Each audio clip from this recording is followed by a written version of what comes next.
Today we're going to be finding out if these game sticks are legit. I'm sure you guys have seen these all over TikTok or just online in general. Basically, it's a little game stick that plugs into the back of your TV and supposedly could have up to 1,000 retro games pre-installed onto here. I ended up getting this one on TikTok Shop, but there's a bunch of the same ones also on Amazon, so I did go ahead and link them down below just so that you guys could check them out. So let's quickly unbox this thing.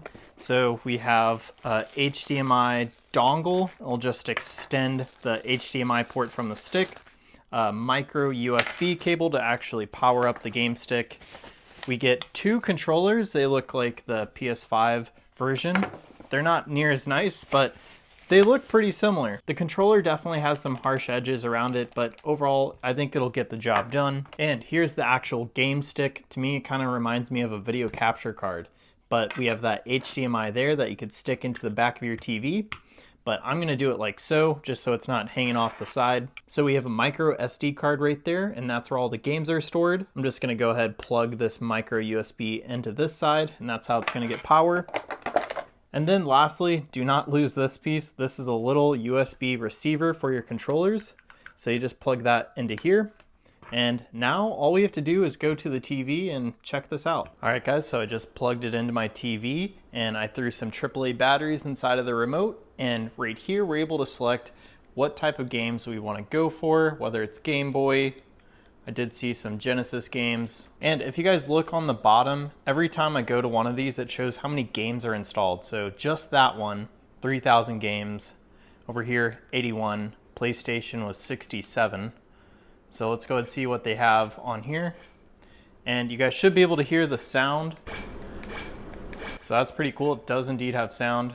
Let's go ahead and check out Crash, see if this one loads up. All right, so I'm just gonna press start.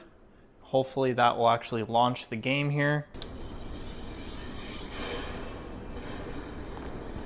All right, so it does seem to be completely frozen. So what I'm gonna do is press these two buttons at the same time, and we're just gonna quit the game and try something else. I did wanna point out on the All Games tab, it shows that we have 20,131 games. So some of these could be duplicates technically, but I'm not too worried about that. So far, it seems pretty good. So we're gonna go ahead and try out Street Fighter this time. All right, so I'll be honest, I have not played this in a very long time. So I don't really know what I'm doing, but I did want to show you that the game does indeed run. Definitely better than some of the PlayStation games we were trying to run earlier. I think it just might be a little overkill for the game stick. But when you take a step back and play some of these older games, it seems to run pretty well actually. I have no idea what I'm doing here. Let's go ahead and try a different game.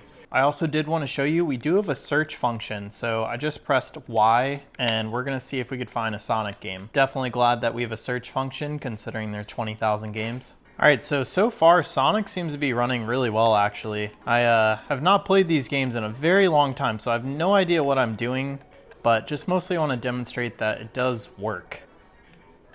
There we go.